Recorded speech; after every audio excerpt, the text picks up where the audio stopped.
when the intelligence came to light of Russian plans for a false flag operation to lay the blame on the Ukrainians. That kind of completed the picture. Robin Rennick has written a new book to answer these questions. It's the Intelligence Spy's Handbook. It's festooned with praise from the great and good of the intelligence world, the heads of MI6 and the CIA among them. It takes a look at the biggest heroes, villains, and stories of spying. And Lord Rennick joins me in the studio now. Welcome to the show. Good morning. Robin, what does it mean to be a spy today? Well, this book, among other things, is about the role we played, Britain, in the computerization of spying. I mean, during the war, we always led the way in signals intelligence, and the Americans always accepted that. They then, of course, immediately caught up. But we cracked the Zimmermann telegram on the eve of World War I, with the Germans trying to encourage Mexico to invade the US. And in World War II, we cracked all the German codes, one after the other. And this was done by Adam Turing and his friends, creating the world's most advanced computer on the planet at the time. There's a picture of it on the cover of the book and inside the book, the Colossus computer. Now, today, nearly 90% of our intelligence gathering is really done through those electronic methods.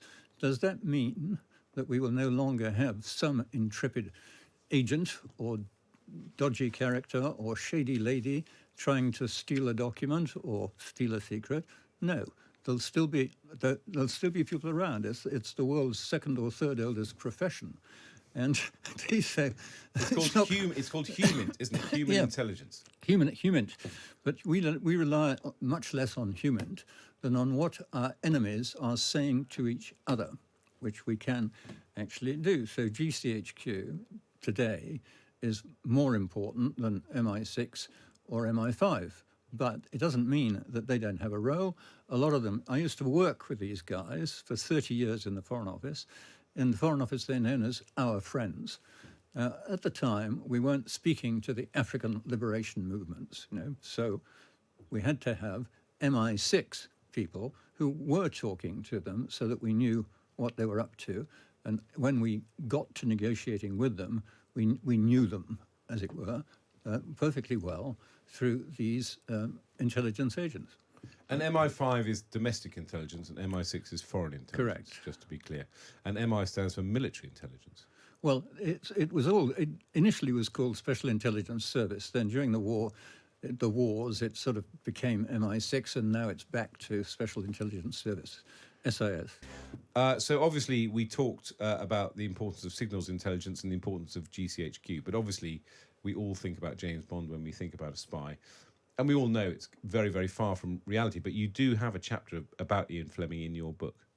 Actually, 3 chapters. Oh, okay. Because Ian Fleming was an extremely distinguished spy all through World War II. And he actually used to live in Colonel Donovan's house when he was becoming the first American central controller of spying, because they had Army intelligence, Navy intelligence, but no central thing. And we were encouraging them to set one up. And our senior spy in America, Stevenson, proposed Colonel Donovan for the job. We made a huge fuss of him. When he came to Britain, he saw the King as well as Churchill, and he became the first American central controller. And Fleming and Bond, I mean, a lot of it is rooted in Fleming's experience. Absolutely. There would be no Bond without the life Ian Fleming led. He called it he was determined to lead a fast car life. He had just as many girlfriends as Bond. And on the whole, he ended up on good terms with them because he never, ever promised to marry them. He would say about marriage, I don't like dogs, I don't like children, I can't see what's in it for me. so his girlfriends used to know they were due to have a good time, but nothing more than that. But he had plenty of them, a very striking collection. But is it sort of the world of gadgets? Is that a big thing in the world of spying? Yes, I mean, well, he loved gadgets, and during the war he experimented with, attempted gadgets, and he also invented Operation Mincemeat. That was his That was his idea. Now, the model for Bond is very obvious. Bond has exactly the same tastes in cars, drink, and women as Fleming did. And everybody knew that. And Fleming said, he's an enhanced version of me, and that's what it's all about. Now, when he first appeared as Bond, one of the newspapers said, this is hopelessly out of date. This new hero is a clubbable Englishman who likes golf and all the normal habits, smoke cigars, drink champagne. Surely it's not modern enough to survive. That was 50 years ago. So there was a spy ring: Kim Philby, McLean, Burgess, and Anthony Blunt, and I'm always fascinated by this because it's not my generation, but I remember my father, who would have been about 90 today,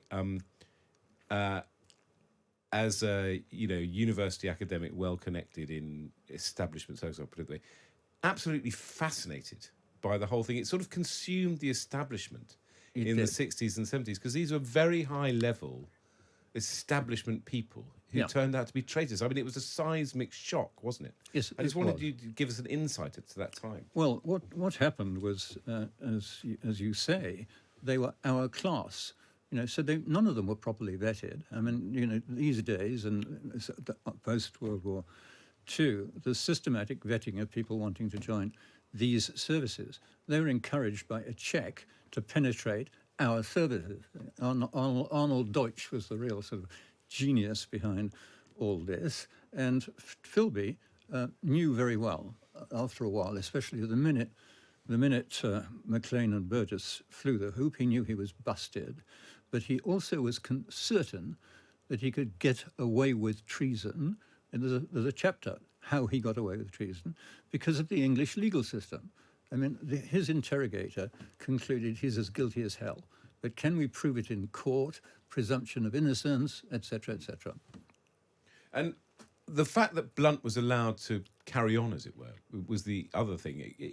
It became, the unmasking of Blunt became this sort of parlour game during the 70s. When will this man be unmasked, the keeper of the Queen's pictures? Yeah.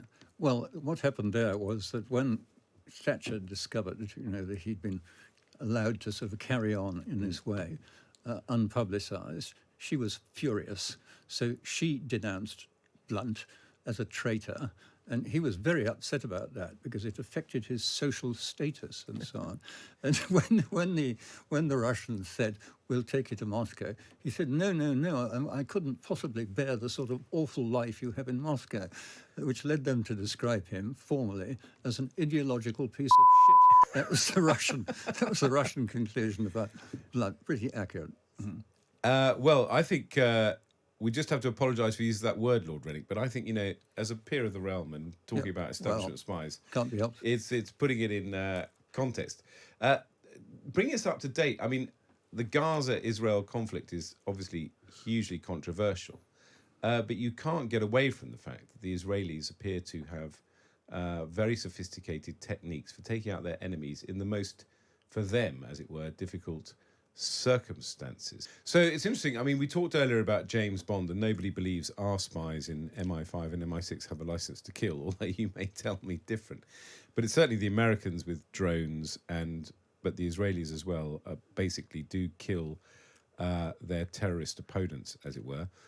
But Israel, I mean, it's extraordinary. Again, I'm putting this neutrally because people have strong views about the conflict, but it is extraordinary that they have such a network, as it were, in a country like Iran, deeply hostile to Israel, of people capable of basically placing a bomb 2 months in advance before the Hamas leader, knowing exactly where he was going to stay. And they did the same with the leading Iranian nuclear physicist, who they killed with a machine gun, a pre-posted machine gun, in the middle of Iran. So they're very formidable operators, and a lot of that is humid. They find out where these people are through SIGINT, but then humid, kicks in for Mossad. And they'll be managing a whole network of people on the ground in Iran that will be. Yes. And how do they manage them? Because presumably the Iranians are quite good at trying to pick up on mobile phone calls and that kind of thing.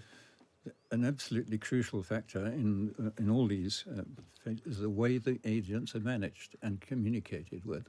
And unless you get that right, whole networks collapse. Let's talk about when intelligence goes wrong. The Iraq invasion being the obvious example.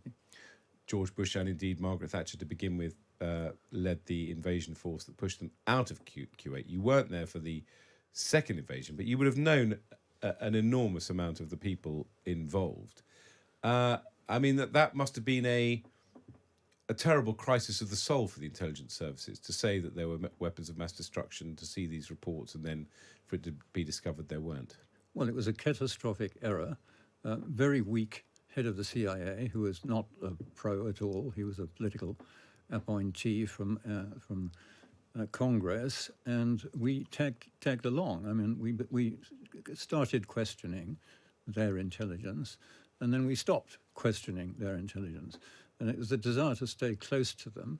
And Blair, felt strongly that Saddam needed to be overthrown. This was something to this day, he'll say he has no regrets about being involved in that. But, George Bush Jr. is far more honest in his memoir than anyone else is about this. He said it was a catastrophic outcome for us to find that I had led the country into war on that basis, and it was wrong. I didn't know he had said that, but it is a prime example of if you politicise the intelligence services, exactly, you lead yourselves into disaster. Yeah. I mean, the head of MI6 at the time was very anxious to stay, shoulder to shoulder with the Americans, and accepted stuff which was being questioned at other levels in his own organisation. How do you think spying will change in the future? Everyone obviously loves to talk about artificial intelligence, fake images.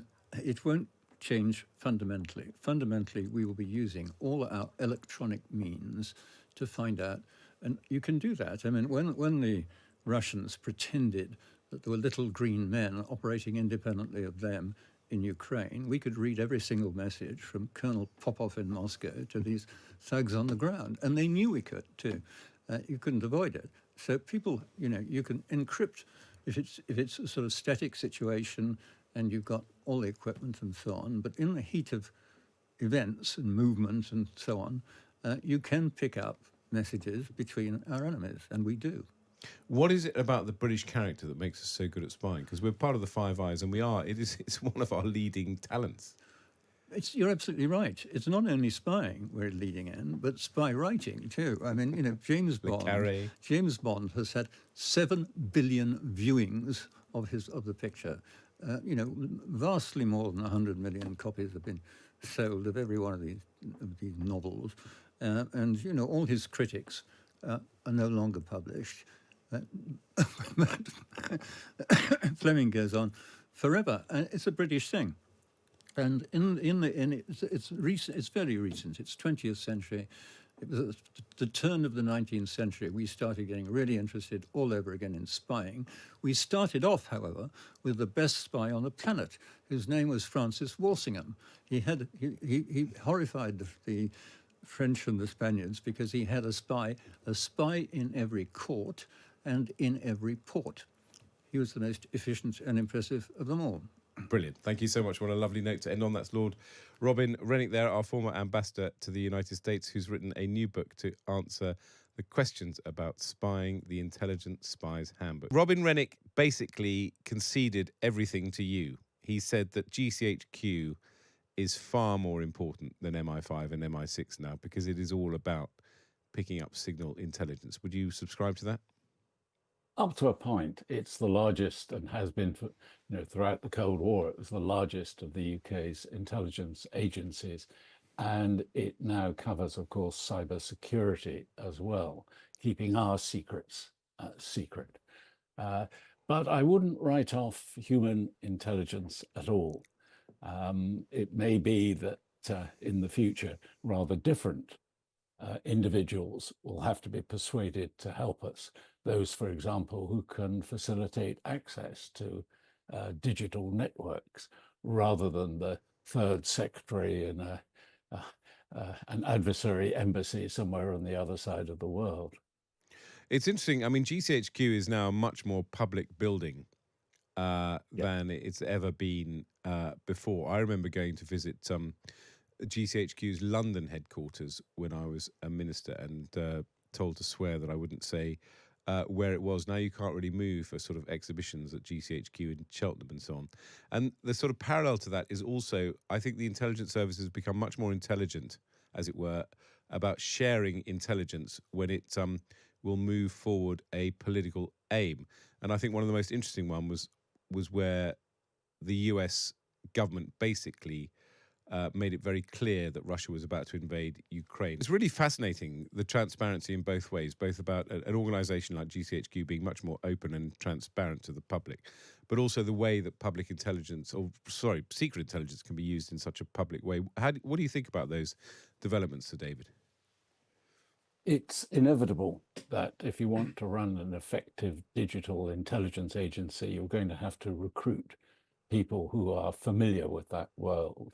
You're going to have to recruit top grade mathematicians, coders, sort of artificial intelligence specialists, and so on.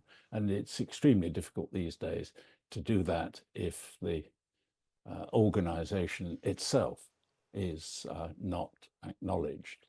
When I joined GCHQ in 1969, I had a cover story to tell my parents of where I was going to work when I graduated. You can't run a big modern IT organization on that basis. I think the Ukraine example is an extremely interesting one.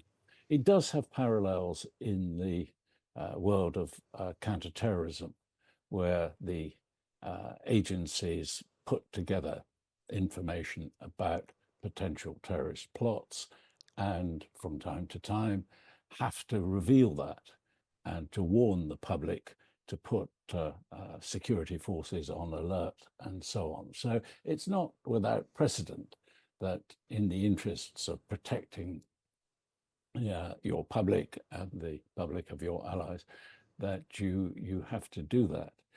In the case of the Ukraine, this is a classic in intelligence analysis. In 1968, we had Soviet tanks surrounding Czechoslovakia. In 1990, we had Saddam's tanks sitting on the Kuwait border. And of course, in 2023, it was Russian forces surrounding Ukraine. And the question is that to intimidate, or do they actually have an intention to cross the border and take over? And that's where secret intelligence comes into its own, because you're not going to find that out through open sources and combing through the internet, valuable as that is for many, many purposes. In the case of Ukraine, it was very careful comparison over a long period, looking at Soviet and then Russian military exercises and maneuvers to work out what does that look like, and then comparing with what was actually going on the ground around Ukraine and saying, no, this is different. There are indicators that they mean it this time. And of course, when the intelligence came to light of Russian plans for a false flag operation to lay the blame on the Ukrainians, that kind of completed the picture. But it's worth just reflecting that despite the US president's statement and parallel statements in London, that warning was not believed by everyone. And the French and German intelligence agencies did not fully heed it, nor indeed did the Ukrainians themselves. And Madame Zelenskaya gave an interview in which she confessed they'd been in bed when the first signs of the attack arrived without even a suitcase packed. So it's not just about providing the intelligence assessment, it's about convincing the leadership to take the warning seriously. Brilliant. Well, that's Sir David Oman, the former director of GCHQ, coming on the show to talk about spying in the modern world. The hook has been this wonderful book. Mary's asked for me to remind us who it's by. It's by Robin Rennick, Lord Rennick, our former ambassador to the US, The Intelligence Spy's Handbook. And I can tell you, it's a beautifully put together book, a slim volume, perfect, as I've realized, for the bedside table. You can read a chapter a night before nodding off. It's gone down very well, this big thing. I love this guy. I love spy stuff. Can we have him back on, please? Has he ever used invisible ink, says Catherine, about Robin Rennick. Mary, fascinating interview about spying. Cole, Ian Fleming was a master in deception. So good. Did you know that he wrote Chitty, Chitty, Bang, Bang? I did know that, although I'd forgotten it.